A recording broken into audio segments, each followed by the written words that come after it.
अस्सलाम वालेकुम स्टूडेंट्स। आज के इस वीडियो लेसन में हम स्प्रिंग 2026 का क्वेश्चन नंबर 2 डिस्कस करेंगे और ये इकोनॉमिक ऑर्डर क्वांटिटी के टॉपिक पर बेस्ड है। आसान सा सवाल है, जल्दी से इसकी डिस्कशन करेंगे।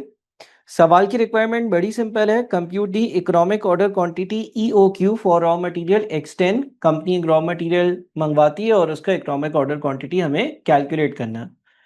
इकोनॉमिक ऑर्डर क्वांटिटी या EOQ का फॉर्मूला क्या है? इकोनॉमिक ऑर्डर क्वांटिटी या EOQ का फॉर्मूला है 2 multiplied by cost of ordering into demand divided by cost of holding, और ये सब आता है स्क्वायर रूट में।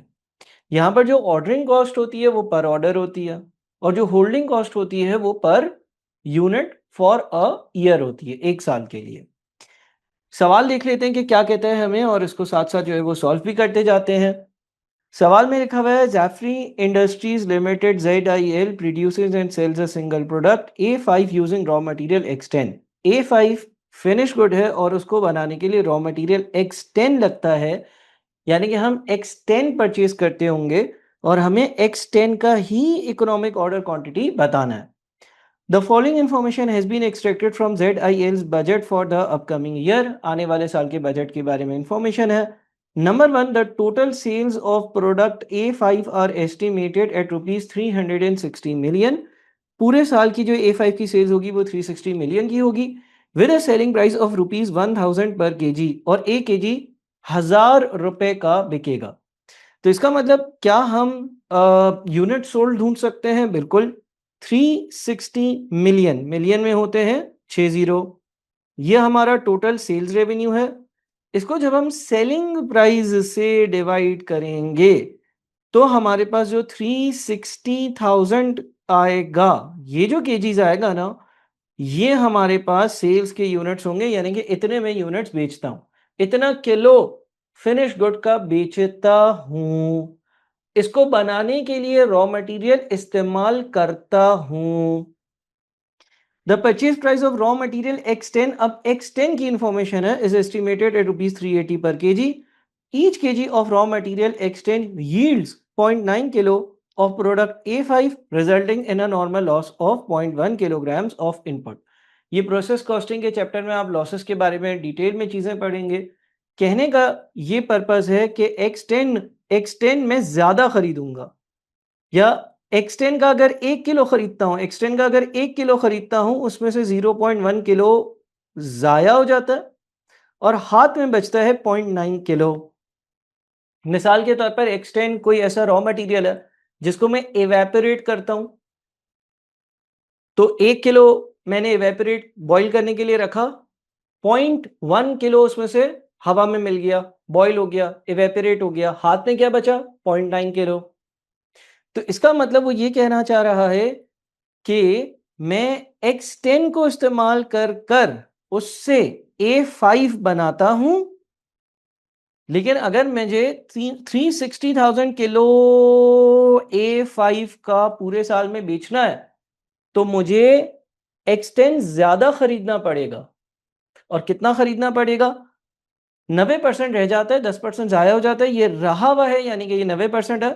तो आप 360,000 को 90 से डिवाइड कर दें और 100 से मल्टीप्लाई कर दें, इसको ग्रॉस अप कहना कहते हैं।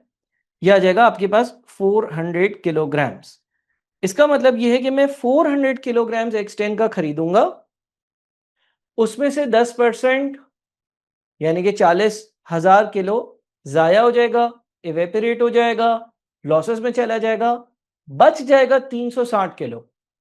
वो 360 किलो जो बच जाएगा, वो 360 किलो जो बच जाएगा वो A5 होगा। मेरा रॉ मटेरियल X10 है जिसके लिए मुझे इकोनॉमिक ऑर्डर क्वांटिटी कैलकुलेट करना है, तो मेरे लिए ये क्वांटिटी रेलेवेंट है, यानी कि मुझे तो इतना खरीदना होगा। मैं सप्लायर से रॉ मटेरियल खरीदता हूं तो मैं 400,000 किलो खरीदूंगा और इसी का मुझे इकोनॉमिक ऑर्डर क्वांटिटी कैलकुलेट करना है। The cost of financing the purchase price of inventory is 10%। Finance cost जो है वो होल्डिंग कॉस्ट का हिस्सा होती है। 380 का रॉ मटेरियल है, यहाँ पर मैं होल्डिंग कॉस्ट पर यूनिट की, holding cost per unit for a year की वर्किंग करता हूँ। 380 का 10% ले लेते हैं तो 38 आ जाता है। उसके बाद लिखते हैं raw material X10 is stored in a public warehouse that charges ₹1 per KG per month. एक महीने के लिए रॉ मटेरियल का 1 किलो रखने के लिए 1 रुपया लगता है। हम ईओक्यू के फॉर्मूले में पूरे साल की होल्डिंग कॉस्ट डालते हैं, यानी कि 1 किलो को 1 साल अगर रखना हो तो कितना खर्चा लगेगा भाई? 1 रुपया 1 महीने का है, साल में आजकल 12 महीने चल रहे हैं तो 12 रुपए, यानी कि जो holding cost per unit per annum होगी 1 साल 1 किलो को होल्ड करने की जो कॉस्ट होगी वो 50 रुपीज होगी। ठीक है जी। फिर लिखा हुआ है along with a fixed storage charge of rupees 12,000 per month. अच्छा, अब देखें ये होल्डिंग कॉस्ट है और है और है, लेकिन ये holding cost fixed holding cost है। हमारे पास जो ईओक्यू का फॉर्मूला आता है, ईओक्यू के फॉर्मूले में जो होल्डिंग कॉस्ट यूज होती है वो वाली होल्डिंग कॉस्ट होती है जो वेरिएबल हो, जो केजीज के साथ वेरी कर रही हो। ये तो एक फिक्स चार्ज है जो मुझे पे करना ही करना है, ये रेलेवेंट नहीं है। सर इसका क्या मतलब रेलेवेंट नहीं है? कॉस्ट अकाउंटिंग का एक मसला ये है कि एक ही टॉपिक में बहुत सारे कॉन्सेप्ट्स एक साथ पूछे हुए होते हैं। एक आपके पास चैप्टर आएगा रेलेवेंट कॉस्टिंग का, उसमें आपको पढ़ाया जाएगा कि फिक्स कॉस्ट कब रेलेवेंट नहीं होती है, कब आप उसको इंक्लूड नहीं करते हो। इन शॉर्ट अभी आप ये समझ लें कि मेरा ईओक्यू कुछ भी हो, मैं 10-10 करके चीजें मंगवाऊं, 100-100 कर मंगाऊं, 1000-1000 कर मंगाऊं, 50-50 हजार कर मंगवाऊं, मुझे ये वाला अमाउंट जो है ये तो पे करना ही होगा, 12,000 रुपए पर मंथ। यानी कि ये खर्चा हर लिहाज से पे करना है, मेरे डिसीजन की वजह से ये चेंज नहीं होगा। लेकिन अगर ये बात अभी समझ नहीं आई तो रेलेवेंट कॉस्टिंग वाला चैप्टर कर जरूर समझ में आ जाएगी, ये इररिलेवेंट है हमारे लिए। फिर लिखता है ZIL incurs a variable transportation cost of ₹10 per kg and a fixed delivery charge of ₹15,000 per consignment। अब यहां पर जो ऑर्डरिंग कॉस्ट आती है ईओक्यू के फॉर्मूले में वो आती है पर ऑर्डर, यानी कि एक ऑर्डर प्लेस करने की जो ऑर्डरिंग कॉस्ट होगी, तो उसमें अब हम ये 10 पर केजी नहीं लेंगे। क्यों नहीं लेंगे? क्योंकि अगेन ये इररिलेवेंट है मेरे लिए, ये केजीज के साथ चेंज तो होती है।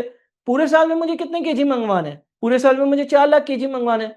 40-40 हजार कर मंगवाऊंगा तो भी 4 लाख, लाख लाख कर मंगवाऊंगा एक एक केजी तो भी 4 लाख, 4 लाख एक साथ मंगवा लूंगा तो भी 4 लाख, तो 4 लाख इंटू 10, यानी कि ये जो खर्चा है ये तो मुझे हर डिसीजन में पे करना है। इसका मेरे ऑर्डर साइज से कोई ताल्लुक नहीं है। तो यहां पर वेरिएबल वाली कॉस्ट इररिलेवेंट है, क्योंकि देखिए टोटलिटी में वो सेम रहेगी। अगर मुझे 10 रुपए एक केजी के देने हैं और साल में 4 लाख केजी मंगवाना है, अब मैं 10-10 हजार कर मंगवाऊंगा तो भी मुझे 4 लाख इंटू 10 वाला खर्चा देना होगा। अगर मैं लाख लाख कर मंगवाऊंगा तो भी वो खर्चा देना होगा, हर लिहाज से देना होगा। लेकिन ये वाला खर्चा नंबर ऑफ ऑर्डर्स के साथ चेंज हो जाएगा, ऑर्डर कम होंगे तो ये खर्चा कम होगा, 15,000 एक रेलेवेंट हो गया। Variable cost of the procurement department are estimated ₹10,000 per order, ये भी एक हमारे पास रेलेवेंट खर्चा हो गया, तो ये हमारे पास बन जाता है 25,000 का ऑर्डरिंग कॉस्ट का खर्चा। ZIL maintains a safety stock of 15,000 KGs और रॉ मटेरियल X10 ईओक्यू के फॉर्मूले में ये कहीं पे भी नहीं आता। अच्छा, इस सवाल को सॉल्व करते हुए मैंने अज्यूम किया कि आपने बेसिक इकोनॉमिक ऑर्डर क्वांटिटी समझा हुआ है और उसके लेक्चर्स कवर करे हुए हैं।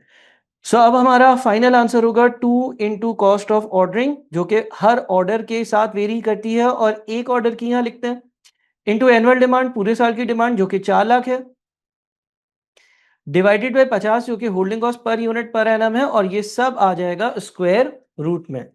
तो ये हो जाएगा 2 इंटू 25,000 इंटू 400,000 डिवाइडेड बाय 50, सारी चीजें अंडर रूट में डालते हैं तो ईओक्यू का आंसर आ जाता है 20,000। 20,000 का मतलब ये है कि मैं 20 हजार किलो कर 20 kilo 20,000 kilo 20,000 kilo 20,000 kilo 20,000 kilo इस तरह से चीजें मंगवाऊंगा तो मेरी होल्डिंग और ऑर्डरिंग कॉस्ट का टोटल मिनिमम होगा।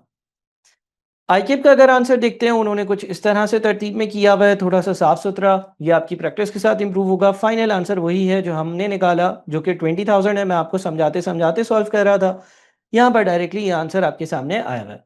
सो आई होप कि ये चीज़ समझ में आई होगी। आसान सा सवाल था, ईओक्यू के कॉन्सेप्ट्स हैं, तो ये सवाल मुफ्त के मार्क्स मैं कहूँगा थे।